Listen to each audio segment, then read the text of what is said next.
Ko'pchilikni qiziqtirgan savol, ya'ni Koinot Kavsar sanatoriyasining standart xonasining ko'rinishini sizlarga qisqacha tushuntirib o'taman.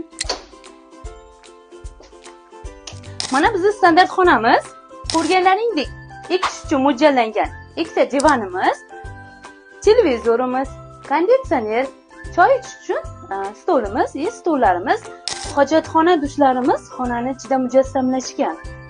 Bu xonamiz kishi boshiga 250 ming so'mni tashkil qiladi va asosiy xizmat turlari to'lov ichiga kiritilgan. Sanatoriyamizni yana bir ko'rinishdagi standart xonasini sizga taqdim etamiz. Bizni kuzatishda davom eting. Standart xonamizning ichida televizori, 2 kishi uchun mo'ljallangan ikkita divani, xolodilnik mini, stullari mujassamlashgan va eng asosiysi hojatxona dushlari xonani ichida mujassamlashgan. Hurmatli kuzatuvchilar, bizni kuzatishda davom eting, chunki super aksiyalarimiz boshlandi.